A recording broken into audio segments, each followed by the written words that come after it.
I'm a 55-year-old single dad raising my 19-year-old daughter, Meg. I thought I had done my part in teaching her to be smart, careful, and self-reliant.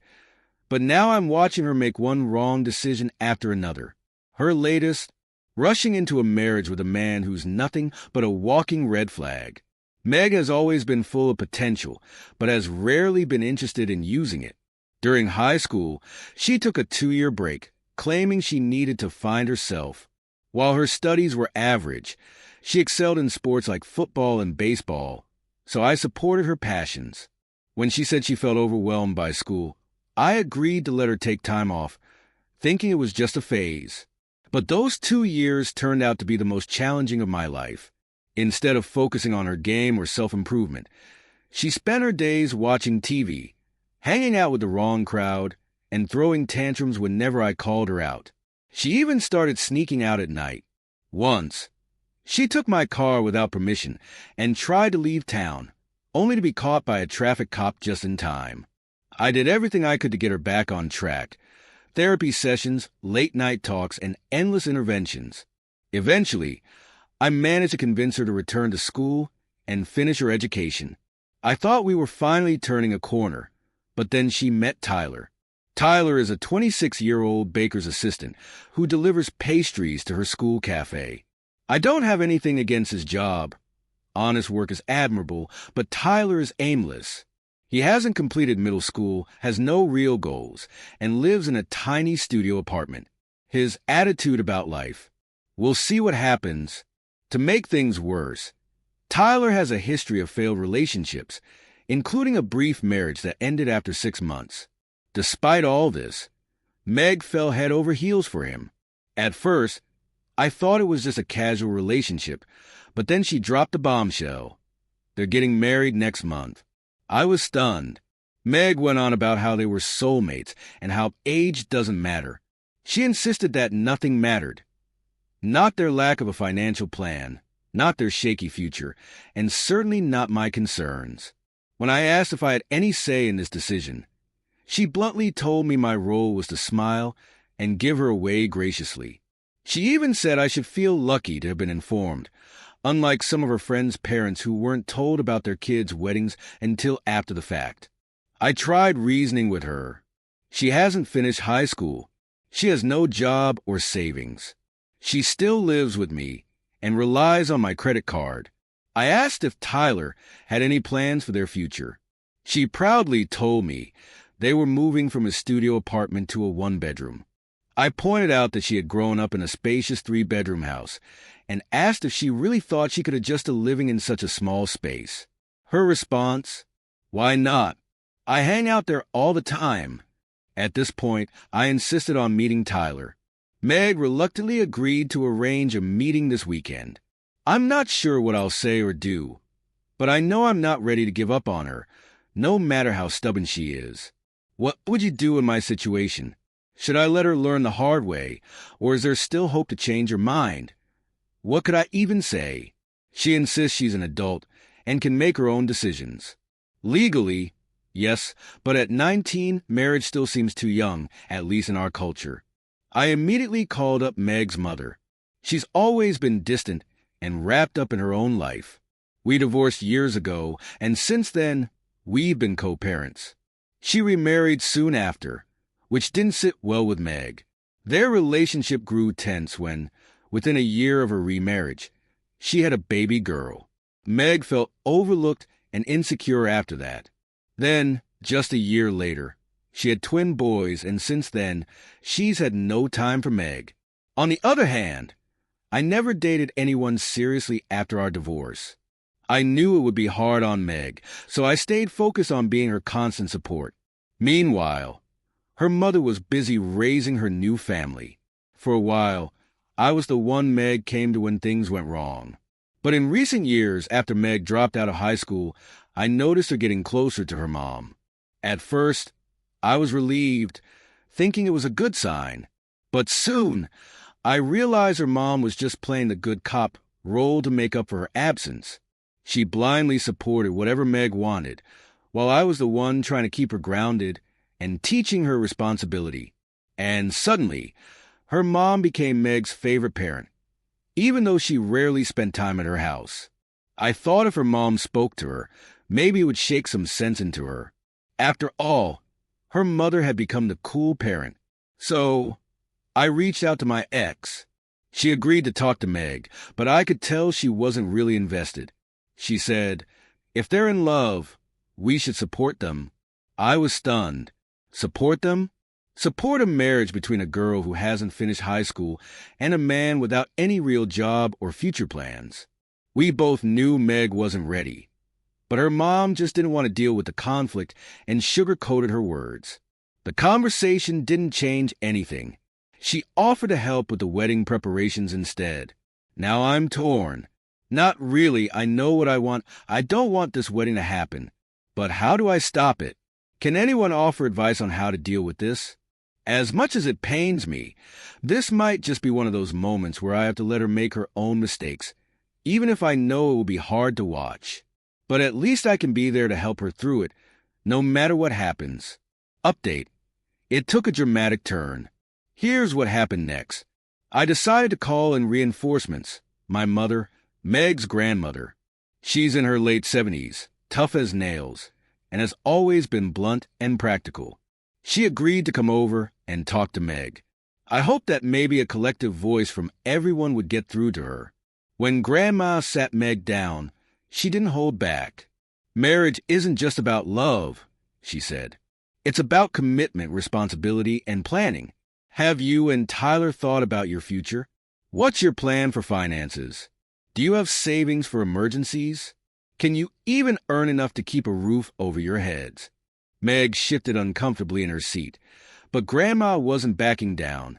She even shared her own struggles from her younger years, how hard it was to balance family and finances, hoping to help Meg see that love alone isn't enough.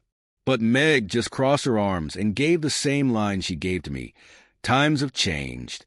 You don't understand. I know what I'm doing." It was like talking to a brick wall. My mom was frustrated and left, saying to me as she walked out, "She's got to learn the hard way. It's the only thing left." I suggested that they date for a few years first, and if everything went well, then they could consider marriage. I even suggested they live together for a few months before taking the plunge, but none of my suggestions seemed acceptable to them. Every time I raised my voice even slightly, I got an angry glare from Meg. Then, Tyler mentioned that his parents were also worried about this marriage, which gave me a glimmer of hope. Maybe, just maybe, if I spoke to them, we could stop this madness together. So, I invited his parents to dinner the next day. They were humble, hard-working people, and when they shared their concerns, they echoed my thoughts. They also felt it was a bad idea for them to marry so young. It was clear to me that they were in the same position as I was. After they left, Meg unleashed all her anger on me. She said I had let her down by voicing my concerns about her marriage. I tried to explain that I was just having a conversation, but she was no longer hearing me. She accused me of trying to ruin her life, saying that she wouldn't let me do that. Her fury escalated to the point where she banned me from her wedding. She said, "If you can't be supportive, you better stay away from it." I was stunned, but I stopped her and asked, "Do you hear yourself?" She replied, "Of course, I do. I don't want a grumpy, sad face to ruin my beautiful day." Those words cut deep. I asked her, "You don't mean it, do you?" She clarified coldly, "I mean every word of it. You're banned from my wedding because you're not supportive." Then she stormed into her room, saying she didn't want any negativity around her, especially from someone who didn't believe in her happiness. I was heartbroken. It felt like a knife was twisted in my chest. Left with no choice, I reluctantly accepted her decision. If she didn't want me there, I wouldn't go, but I wasn't going to fund a wedding I wasn't welcome at. So, I froze my credit card. Yes, she had been planning the wedding with my money, but why should I pay for something where I wasn't even invited? Within hours, she was blowing up my phone, screaming that I'd ruined everything. She accused me of being selfish, of trying to control her life. I told her calmly, If you want to make adult decisions, you'll have to deal with adult consequences. Desperate, she went to her mother, asking for her help to pay for the wedding.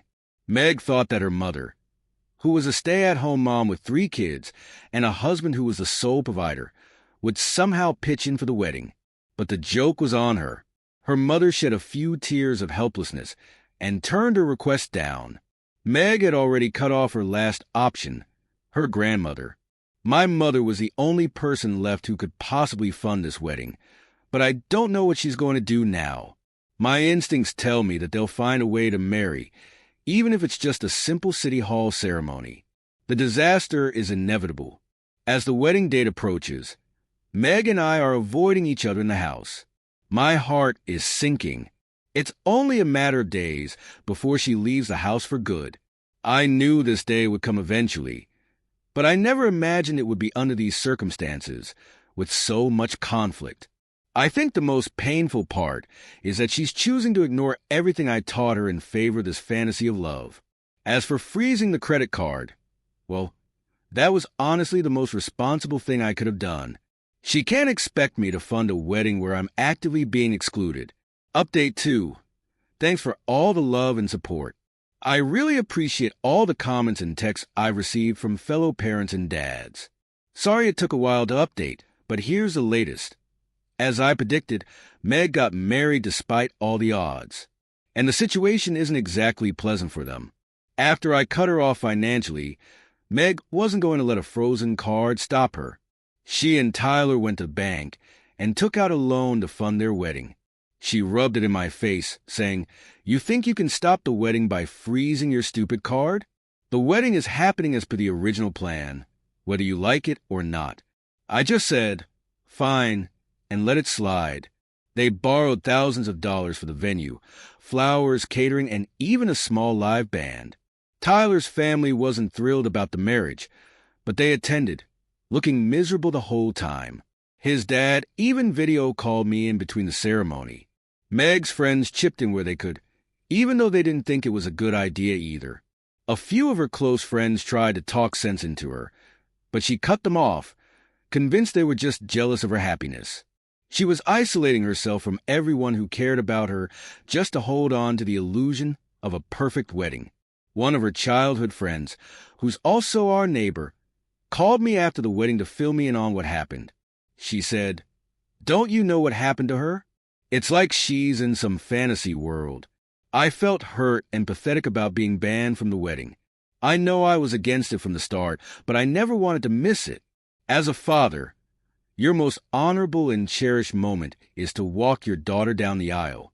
But Meg ripped me of that honor. When she was leaving the house, I slipped a note into her room, wishing her all the best for her future. That's all you can wish for your children, right? You don't pray for their downfall, even if they're running toward it. 2 months have passed since the wedding, and things are already starting to fall apart. Last week, Tyler showed up at my doorstep. He looked exhausted, like a man who'd aged a decade in a few months.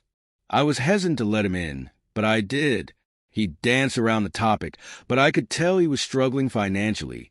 He told me he'd taken up another job, apart from working at his parents' bakery.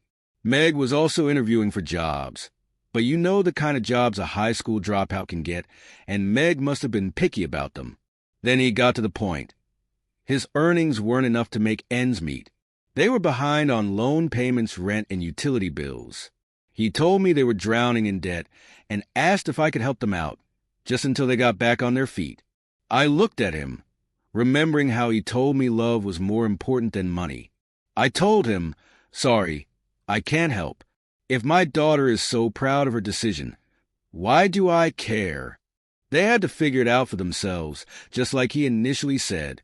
When I refused to give in, he looked like I'd hit him, but I didn't waver. He walked away with his shoulders slumped. That night, Meg called, furious, yelling at me. You humiliated him. He came to you in good faith, and you threw it in his face. I thought you'd support me. I replied, "You wanted me out of your life. This is what that means." She called me heartless for letting her suffer by pulling back my support. I told her, "You know he didn't earn much. How did you expect to keep up the same lifestyle? Her answer shocked me, and it would probably shock you too. I thought I had your card, but you took it away. So, Meg doesn't want me or my advice, but she wants my card? Wow. I said, you know what? You deserve every bit of the struggle you're facing. Maybe I protected you too much and overprovided for you. This should serve as a lesson. She was screaming something, but I hung up on her. The fallout didn't stop there. Her mom was furious with me for letting Meg suffer and accused me of ruining Meg's chance at a happy life. But I stood my ground. Deep down, I knew Meg needed to hit rock bottom before she'd understand. It hurts to know she's struggling, but she needs to face it. She needs to learn gratitude and humility, which only tough times can teach. Maybe her wrong decisions are teaching her that lesson, but secretly, I wish she'd come out of her troubles. As a father, what else would I wish for her? Only happiness and good things, right? Update 3, another update. Last month, Meg texted me in a panic. It was almost midnight, and I was asleep when her series of text notifications woke me up. Her message was cryptic, and I could barely make sense of it, but she was terrified. My heart dropped. I thought maybe something had happened to Tyler, or that they were facing eviction. I immediately called her. She told me, after a lot of stammering, that she thought she might be pregnant. She was scared and had no idea how they could handle a child on top of their already spiraling finances. She was sobbing, saying, "What am I going to do?" She was calling me from the bathroom while Tyler slept in the bedroom, not wanting to freak him out. I wanted to say, "This is what you signed up for," but the father in me couldn't be that cold. I told her that if it came down to it, I'd help her and the baby, but that didn't mean I'd be footing the bill for her mistakes. I asked her to make sure before telling Tyler, and I scheduled her doctor's appointment for the next day. She had to wait a week for the results. Meg lost her mind during that time. She asked me to refer Tyler in my network or maybe hire him in my office. You see, I run a small agency business, and my employees are skilled people. Tyler had no real skill or acumen to learn one. How could I refer or hire him? I stalled, saying, "Let's wait for confirmation." But she insisted that I do it immediately. When I didn't, she accused me of being a capitalist and more. I almost gave in to her pressure, but thankfully I waited. It turned out to be a scare. She wasn't pregnant. The scare wasn't enough to humble her, though. Instead, it seemed to only deepen her resolve. She became colder and more withdrawn. Because I didn't hire Tyler, some of you might think I was mean, like Meg and my ex do, but honestly, I feel I did the right thing. In one conversation, she blurted out, "Why are you being so hesitant? After all, everything is coming to me eventually, as your inheritor." I replied, "Not necessarily. I might use up all my money retiring early or traveling. Who knows? I might get married again, and I'll need money for all of that." After seeing her narcissism, I'd rather leave everything to charity than to her. I mean, why should I? She banned me from the wedding, never apologized, doesn't keep in touch, and if I try to talk to her, she throws everything I did wrong in my face. It breaks my heart every day. I think about just sending her money, but I know it would only enable her. I'm torn between being a supportive father and letting her learn these hard lessons. Right now, it feels like I've lost my daughter to her own pride. I'm just a dad, sitting here watching her stumble through the worst choices of her life. Maybe, just maybe, one day she'll realize that I was only trying to protect her. Until then, I'm just here, waiting, hoping that someday she'll let go of her pride, see me for the father I am, and come back. What you're doing is important. You're allowing her to experience the consequences of her actions so that one day she might understand why you acted the way you did. The love and support you've always given her will never change. But sometimes, children have to hit rock bottom before they realize what's really important. Hang in there. Opie, keep being the father who's willing to do the hard thing, even when it hurts. It might not feel like it now, but one day, Your daughter may come to see just how much you truly had her best interests at heart. Have you ever been in a similar situation? What did you do? Share your stories with us in the comments below. And thank you for joining us today in the Art Lounge. Be sure to like and subscribe and hit the notification bell so you don't miss out on our next video. Until next time, and please put your chair back where you found it.